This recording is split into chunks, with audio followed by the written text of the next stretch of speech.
जय श्री राम मेरे मित्रों और साथियों। 22 अप्रैल की पहलगाम घटना के बाद भारतीय सरकार ने, मोदी सरकार ने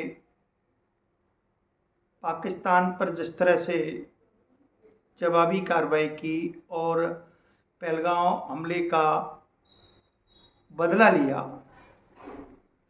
और पाकिस्तान की जो दुर्दशा हुई, पाकिस्तान में जो भय का माहौल बना, जो भगदड़ मचा और पाकिस्तान कई दिनों तक भय, भ्रम और संकट में जीता रहा। लेकिन सरकार के ऑपरेशन सिंदूर को कुछ ब्रेक किया गया। आज एक सप्ताह होने को जा रहा है, लेकिन पाकिस्तान की नींद, पाकिस्तान की चैन, पाकिस्तान का अमन, वहाँ की जनता, वहाँ की सरकार, वहाँ की सेना, वहाँ के आतंकवादी संगठन भय और भ्रम, संशय में जी रहे हैं। पाकिस्तान की सरकार को लगता है, वहाँ की जनता को लगता है, वहाँ की आर्मी को लगता है, आतंकवादियों को लगता है कि भारत की सरकार, मोदी सरकार कब और किस समय, किस क्षेत्र में, कहाँ अटैक कर दे, हमला कर दे और हमारी सेना और सरकार को, सेना पर कब अति तीव्र गति से हमला कर दे।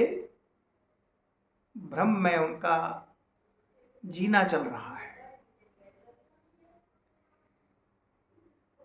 पाकिस्तान में अभी किसी स्तर पर कहीं भी शांति नहीं है। लोगों के बीच में जाके देखा जाए तो उनकी जो दिनचर्या है वो अस्त व्यस्त है। उनकी नींद गई हुई है, उनकी चैन गया हुआ है, उनका अमन शांति चली गई है और वो अपने आप को एक कमज़ोर देश में का निवासी महसूस कर रहे हैं। एक कमज़ोर सरकार के नागरिक हैं, एक कमज़ोर सेना के नागरिक हैं। वैसे भी पाकिस्तान, आतंकिस्तान अपनी अंदरूनी हालातों से, आंतरिक कलह से गुजर रहा है। जिस तरह से भारतीय सरकार ने सिंधु जल योजना को स्थगित किया है, समझौता को तोड़ा है,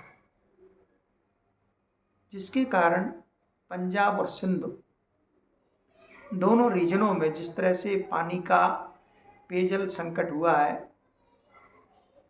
कृषि के लिए संकट हुआ है, सबको पता है कि लोग सड़कों पर आए, लोगों ने ज़बरदस्त प्रोटेस्ट किए, आंदोलन किए, धरना किए और पंजाब और सिंध के बीच ज़बरदस्त खींचतान हुई। सरकार का, सेना का ज़बरदस्त विरोध हुआ।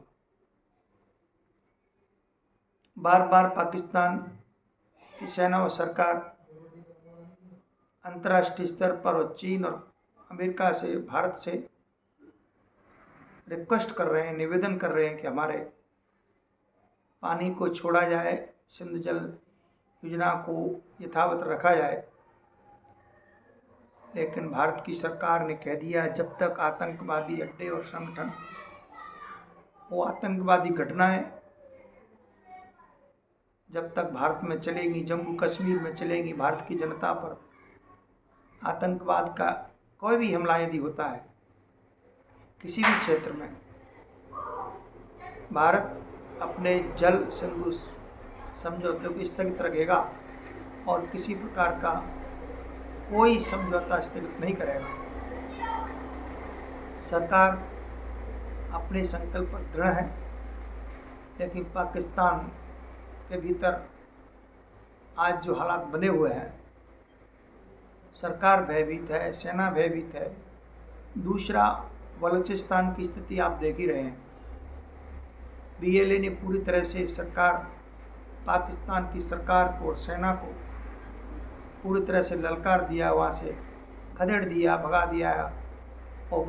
और बलूच नेता मीर यार बलूच ने पाकिस्तान से हट करके बलूचिस्तान को एक स्वतंत्र देश घोषित कर दिया है।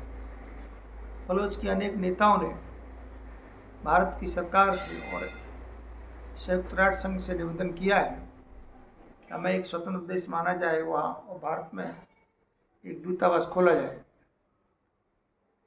आंतरिक कलहों से जूझता हुआ, आंतरिक संकटों से जूझता हुआ, एक आर्थिक बदहाली से जूझता हुआ, आतंकवाद और सेना और सरकार के बीच में टकराव की स्थिति से गुजर रहा आतंकिस्तान, भारतीय हमले के बाद, ऑपरेशन सिंधु के बाद उसकी स्थिति आज बहुत ही दयनीय और कमज़ोर हो गई है। आज उनके सारे के सारी जो व्यवस्थाएं पूरी तरह से स्थगित हैं, और भारत की फौज ने, सरकार ने और पाकिस्तान में और पाकिस्तान की सेना को, सरकार को जो नुकसान पहुंचाया है उसे सदैव याद रखेगा। ये 26/11 का भारत नहीं है, 2025 का भारत है, और एक मजबूत नेतृत्व की सरकार है। जिस देश की सरकार मजबूत होती है, नेतृत्व मजबूत होता है, वहाँ की सरकार और सेना और आम जनता का हौसले बुलंद होते हैं। तो एक देश की ऐसी सरकार, राष्ट्रवादी सरकार, और जो कि आतंकवाद को बर्दाश्त करने के लिए बिल्कुल तैयार नहीं है, सरकार ने ईंट का जवाब पत्थर से दिया है और पाकिस्तान को एहसास करा दिया है कि भारत की सरकार और सेना के भीतर कितना साहस और शक्ति है। इसीलिए भारत में किसी प्रकार का कोई भय भ्रम की स्थिति नहीं है। पाकिस्तान की आज स्थिति यह है कि वह इस समय पूरी तरह से भारतीय हमलों से करा रहा है और बेचैन और संकट के दौर से गुजर रहा है, आर्थिक बदहाली से गुजर रहा है। आज के विषय में इतना ही। कल किसी विषय को लेकर के मैं आपके समक्ष आऊँगा। तब तक के लिए आप सभी को प्रणाम। जय हिंद, जय भारत।